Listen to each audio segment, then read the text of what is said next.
This is not unique to, I think, the Condor Blanco, because even in some of the Eastern traditions, in the Hindu philosophies in India, if you become a monk, the master who actually gives you the initiation changes your name. And a lot of people find it very interesting on why somebody would do that. They say it's to kill your old ego or kill your old, because let's say a name like Peter will have different associations, and you being called something else will almost like death of a name is death of an ego, is death of an identity concept. So I find it interesting that sort of concepts appear in various parts of the world as well. I gotta be there. I'm losing my cool. I'm on the edge. Something's taking over me. I'm gonna be down on my knees. You know I'm ready for this. You keep me begging for this. This is the Ocio show with Rahul, where I have deep conversations with interesting people on topics that are meaningful, slightly personal, and perhaps controversial. Roll with this. I could do this all day. I could do this all day. Back up, I'ma run this town. I'm headed for the top and you know it's going down.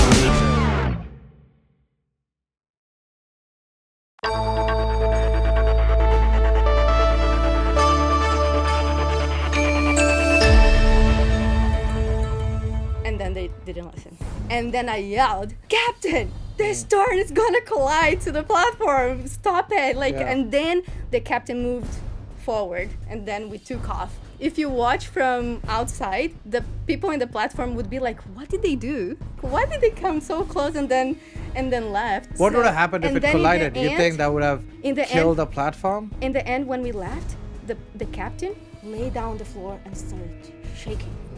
Why? Because if they collide and there is an oil spill, they go to prison. Oh, in Brazil. Because of the size of the oil spill. It almost would be like the Gulf of Mexico oil spill that happened. Oh, that was a BP spill, right? That was a while ago. Yes, it's like millions and millions of barrels. Yeah, and fishes dying and all of that. Yeah, in 2010. And an oil spill, to be reported, it has to be at least 42 gallons. And then what happens, and the reason why I left the merchant marine, is because I was seeing oil spills every day.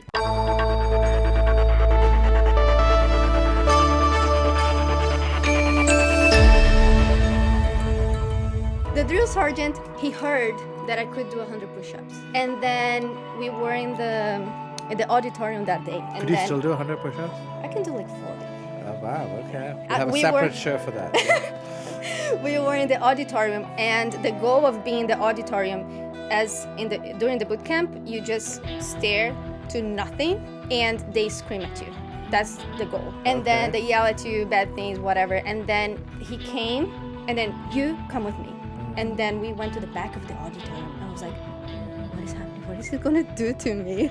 I didn't know what was happening because we were supposed to just stay there and not move, which is really uncomfortable. And you're not sleeping and yada yada, so many things happening. And then in the back of the auditorium, he was like, let's do 100. Okay. And I was like, okay. And then he was counting. Yeah. I was like, 1, 2, that is weird. And then when we were close to 40, 50, 60, he started like trembling, and then his breath was going away, and I was like just waiting for his count, like 60. And I was like, okay. And then he was like really hard, the last ones. And I was like, what is happening? Is he testing me, or I don't know what to do now because he can't do it, but I'm okay.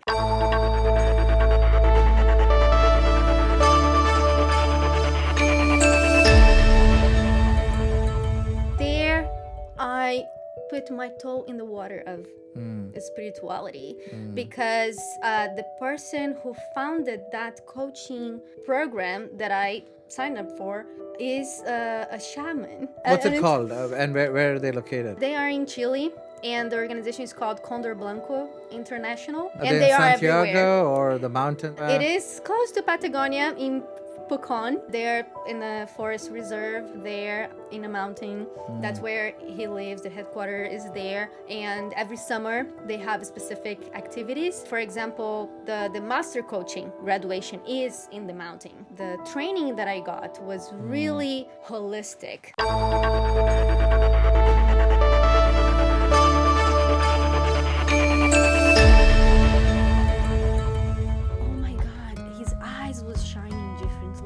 And I could could see Like, I his might be good at fire this, was lit, and I was like, wow, I want to do that for the rest of my life. So that's a Realize huge what I wanted. step change from international business to coaching. I mean, were your parents upset that you went for international business and ended up coaching? My parents wanted me to go to something stable, military, do some work for the government to be stable. Paycheck. Paycheck. Every time that in my sabbatical, my father was like, have you applied to any merchant marine company yet? What about now? Oh, I saw this government job. You should apply. It's like that. I'm finding myself right now. But for them, it's hard for them to understand because they love us, and how they show it is completely different sometimes of how we truly need, So I needed to figure out who I was and how to put my talents Don't show and this my video to your passions. dad, huh? No, I can. I talk to them about it every time because our first profession is usually very influenced By the parents. because That's that's all we part of the know.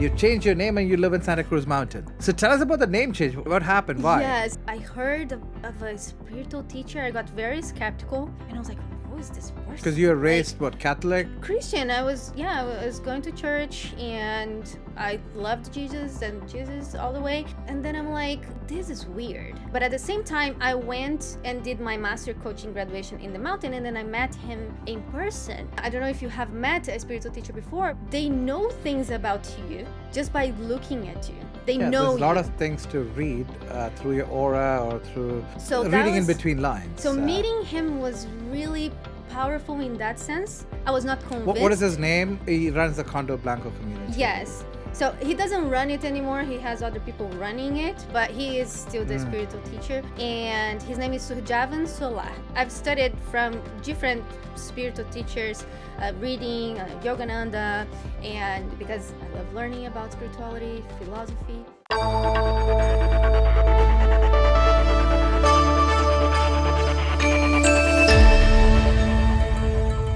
Jesus is not in flesh here with us, so our memory of him is like this enlightened and peaceful and good being. However, when he was here, he was also angry and also telling people to do not do things and pointing like, don't do this. The messiahs or the prophets are never worshipped while they're alive because people don't recognize them. Yeah, and I do know that it's really hard, like for Christians. If I ask Christians today, if Jesus was here in front of you, would you worship him right now in flesh, or would you also question? It's easier to worship somebody above the clouds rather than worship somebody Yeah, so in that's person. the role of the teacher who is not in flesh, and he will remind us of all these good things and the peace, and the teacher who is here will confront us also the good things and the peace and everything, but also having a spiritual teacher in flesh, their main job is to confront us and take us out of our misery and our inertia.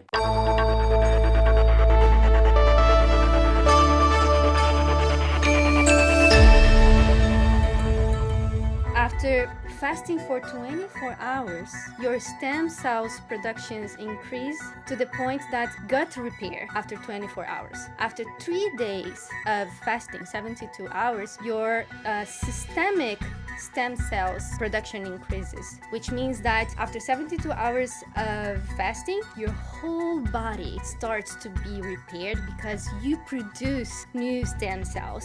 So after 4 days, you're not only cleaning your body, but also through fasting, ketones are produced, and ketones are a best source of energy than glucose. So you're bringing the best source of energy to your brain. So that's why the brain fog goes away, you have more focus, you can see better.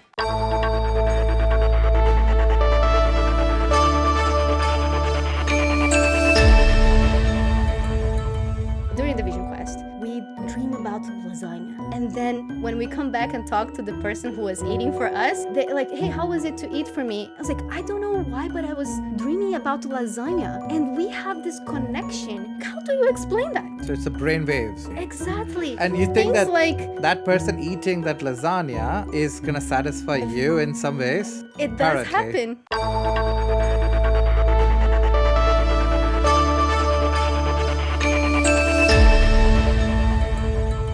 what is the difference between talking to a therapist and talking to a coach? Good question. So therapy is focused on the past and treating traumas. And what can I do now to solve the past that is still with me?